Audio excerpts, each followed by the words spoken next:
Have you ever been excited about a book, only to realize a few chapters in that it's not quite what you expected?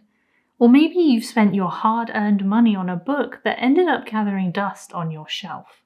We've all been there, but what if I told you there's a way to up your odds of picking a winner every time? Today we're going to dive deep into the art of picking a book you're going to love. So get comfy and let's get to it. Alright, let's dive into the world of reviews. Now, reviews can be a fantastic tool when you're deciding whether a book is worth your time or not. But here's the thing, a review is just one person's opinion. So how do you make sense of all those opinions out there? Let's break it down. When you're looking at reviews, you want to look for common threads. Are a lot of people praising the characters but complaining about slow pacing? If you're someone who loves a fast-paced story, then a good clue this book might not be your speed is just that. On the other hand, if you love deep character development and don't mind a slower pace, this could be a winner for you. But if you don't have time to traipse through thousands of book reviews, then there is an alternative. Platforms like the Storygraph take reviews just that little step further. The Storygraph breaks down the mood, pace, plot, and characters into a much more digestible way. It gives you a sense of how real people, just like you, experience the book. In this example, I can see that Lore Olympus is fast-paced, funny yet emotional, is mostly character-driven, and on average has a pretty good rating. If I want to, I can dig a little deeper and see the specifics of what people mean by reading each review. Though the best part of these summaries is that you can avoid spoilers because you don't actually have to read anything in detail. Plus, the Storygraph has a section for content warnings on each book's page. These are mostly generated from user reviews, but they work well to help you determine if a book is a good fit for you or not. But at the end of the day, reading a book is a deeply personal experience, and what might work for one person may not work for someone else. So take reviews with a pinch of salt and use them as a guide and not the rule. So if reviews aren't all they are cracked up to be and they might not be quite enough to see if a book is worth it for you or not, then what else is there? Next up, find your bookish soulmate.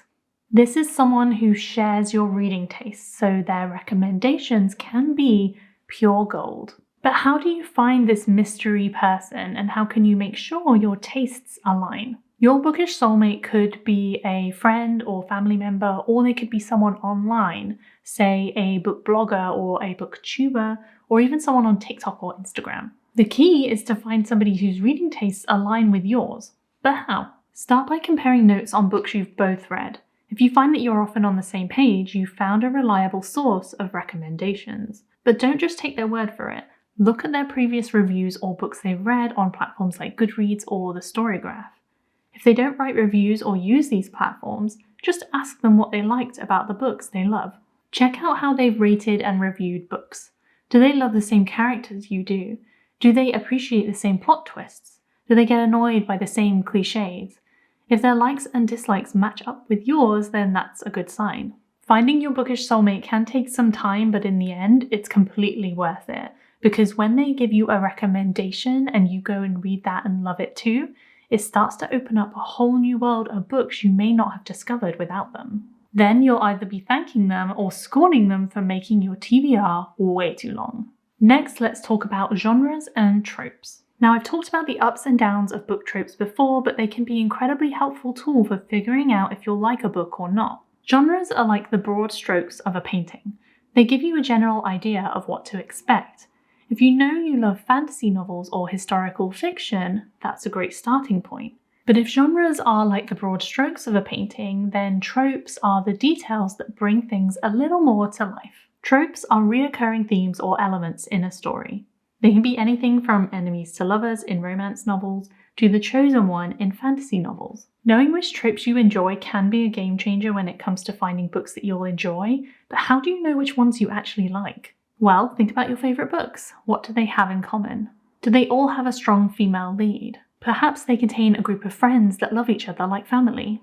These common elements can help you identify the tropes that you enjoy. And once you've identified your favourite tropes, you can look for them in book descriptions, reviews, and reader tags on platforms like the Storygraph. For example, my favourite book trope is found family, so if a book says that that's what it contains, then I'm kind of all in. Now let's talk about a practical tool that could make a huge difference when it comes to picking books that you'll actually love: a reading journal. Now you might be thinking, a reading journal, really? But hear me out. Keeping a reading journal when you note down what you liked and didn't like about the books you read can be incredibly beneficial in the long run. When you read a book, you're going on a journey with the characters, the plot, the setting, and so much more. But once you close the book and move on to the next one, some of those details can get lost. That's where a reading journal comes in. By jotting down your thoughts after finishing a book, you're not only capturing your immediate reactions, but also creating a record you can refer back to. Do you love the witty dialogue? Were you captivated by the intricate world building? Or maybe you were frustrated by the lack of character development? Write it all down. Over time, you'll start to see patterns. Maybe you have a soft spot for books set in small towns, or maybe you can't resist a book with that strong female lead. These insights can guide your book selection in the future. And the best part, your reading journal can be whatever you want it to be. It can be a physical notebook, a digital document, or even a dedicated app. The key is to make it work for you. Okay, so let's say you're in a bookshop and you don't really have a lot of time, but you've seen a book and you're not sure if it's right for you.